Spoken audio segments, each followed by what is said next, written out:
باب جنت میں 70,000 آدمی بلا حساب داخل ہوں گے۔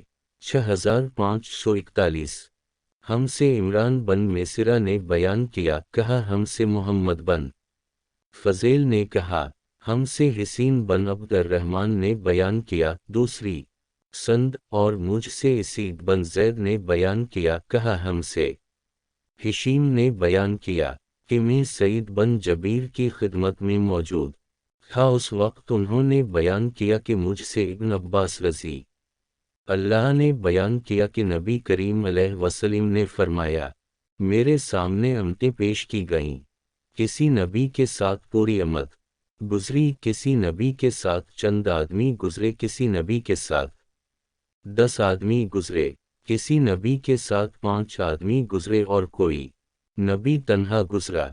پھر میں نے دیکھا تو انسانوں کی ایک بہت بڑی جماعت دور سے نظر آئی۔ میں نے جبریل سے پوچھا، کیا یہ میری امت ہے؟ انہوں نے کہا کہ نہیں، بلکہ افق کی طرف دیکھو۔ میں نے دیکھا تو ایک بہت زبردست جماعت دکھائی دی۔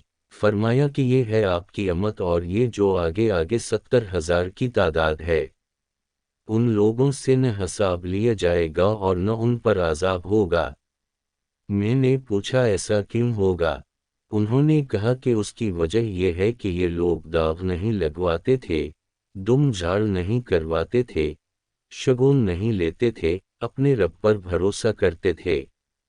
پھر آن حضرت علیہ وسلم کی طرف عکاشہ بن محسن رضی اللہ ہٹ کر بڑھے اور عرض کیا کہ حضور فرمائیں کہ اللہ تعالی مجھے بھی ان لوگوں میں کر دے۔ آن حضرت علیہ وسلم نے فرمائی کہ اے اللہ، انہیں بھی ان میں سے کر دے۔ اس کے بعد ایک اور صحابی کھڑے ہوئے اور عرض کیا کہ میرے لیے بھی فرمائیں کہ اللہ تعالی مجھے بھی ان میں سے کر دے۔ آن حضرت علیہ وسلم نے فرمایا کہ عکاشہ اس میں تم سے آگے بڑھ گئے۔ 6547 ہم سے مسدد بن مسرہد نے بیان کیا، کہا ہم سے اسماعیل بن ابراہیم نے بیان کیا، کہا ہم سے سلیمان تیمی نے بیان کیا، انہیں ابو عثمان نہدی نے، انہیں اسامہ بن زید رضی اللہ نے کہ نبی کریم نے فرمایا میں جنت کے دروازے پر کھڑا ہوا تو وہاں اکثر داخل ہونے والے محتاج لوگ تھے اور محنت مزدوری کرنے والے تھے، اور مالیدار لوگ ایک طرف روکے گئے ہیں، ان کا حساب لینے کے لیے باقی ہے، اور جو لوگ دوزخی تھے وہ تو دوزخ کے لیے بھیج دیے گئے۔ اور میں نے جنت کے دروازے پر کھڑے ہو کر دیکھا تو اس میں اکثر داخل ہونے والی عورتیں تھیں۔